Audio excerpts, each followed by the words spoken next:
নমস্কাৰ এই মুহূৰ্তত জনাইছো অসমৰ প্ৰত্যেকগৰাকী জনসাধাৰণৰ বাবে কেইবাটাও গুৰুত্বপূৰ্ণ খবৰ। আজি হৈছে ৮ জুন।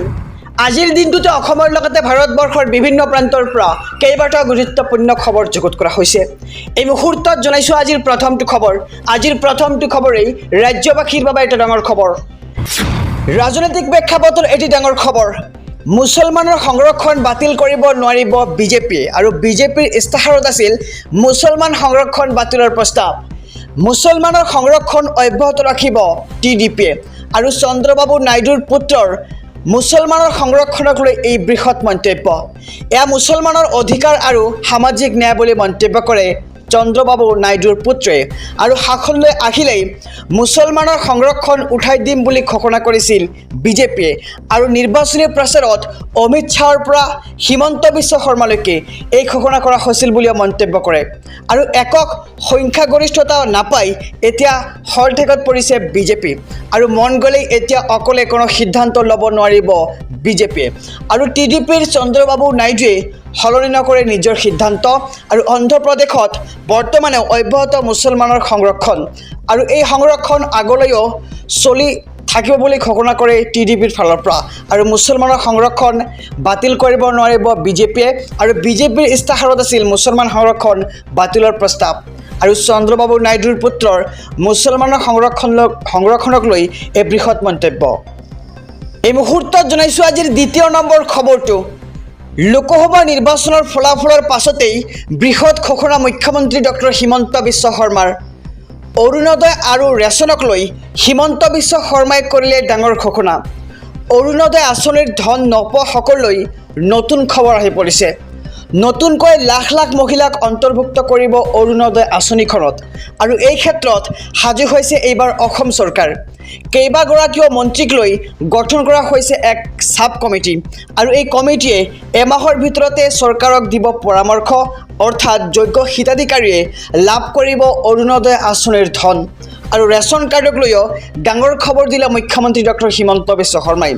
ৰেচন কাৰ্ড নোপোৱাসকলক দিয়া হ'ব নতুনকৈ ৰেচন কাৰ্ড আৰু শীঘ্ৰেই 15 লাখ লোকক নতুনকৈ দিয়া হ'ব ৰেচন কাৰ্ড। এই মুহূৰ্তত জনাইছোঁ আজিৰ তৃতীয় নম্বৰ খবৰটো। দেশৰ ৰাজনীতিৰ এটা বিগ আপডেট। শপত গ্ৰহণৰ পূৰ্বে হৰঠেকত পৰিছে এইবাৰ বিজেপি, কিয়নো নীতিশ কুমাৰ আৰু চন্দ্ৰবাবু নাইডুৱে দিয়া চৰ্তক লৈ এইবাৰ চিন্তিত হৈ পৰিছে বিজেপি। এইবাৰ অকল বিজেপিৰ চৰকাৰ নহয়, NDAৰ চৰকাৰ আৰু সহযোগী দলত বিজেপিয়ে এৰি দিব লাগিব মন্ত্ৰীসভাৰ দপ্তৰ।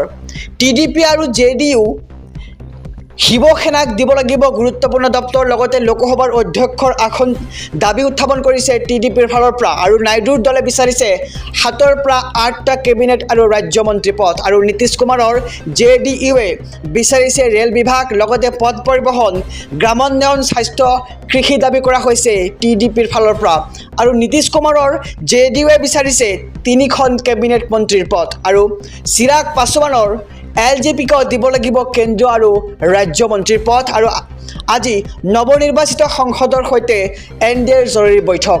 নৰেন্দ্ৰ মোদীৰ অধ্যক্ষতাত অনুষ্ঠিত হ'ব এই বৈঠকখন আৰু দেশৰ ৰাজনীতিৰ বিগ আপডেট আহি পৰিছে। আমি খবৰটো সবিস্তাৰে জনাইছোঁ আমাৰ সমূহ দৰ্শকক। ৰাজনৈতিক মহলত সবাতোকৈ চৰ্চিত বিষয়টো হৈছে যে এইবাৰ বিজেপি চৰকাৰে কি কৰিবলৈ ওলাইছে। ক্ষমতাত থাকিও ক্ষমতাহীন হ'ব নেকি এইবাৰ বিজেপি চৰকাৰ। সহযোগী দলসমূহে বিচাৰিছে কেইবাটাও গুৰুত্বপূৰ্ণ দপ্তৰ। বিত্ত, শিক্ষাৰ পৰা পৰিবহণলৈ 10টাতকৈ অধিক দপ্তৰ লাগে সহযোগী দলসমূহক আৰু সহযোগী দলৰ বাবে বিজেপিয়ে এৰি দিবলগীয়া হ'ব পাৰে কেইবাটাও গুৰুত্বপূৰ্ণ দপ্তৰ। JDUৰ নীতিশ কুমাৰে বিহাৰৰ বাবে বিশেষ পেকেজৰ উপৰিও বিচাৰিছে 4টা মন্ত্ৰী পদ আৰু 4টা মন্ত্ৰী পদ লগতে আৰু এটা ৰাজ্যিক মন্ত্ৰী পদ বিচাৰিলে নীতিশ কুমাৰে।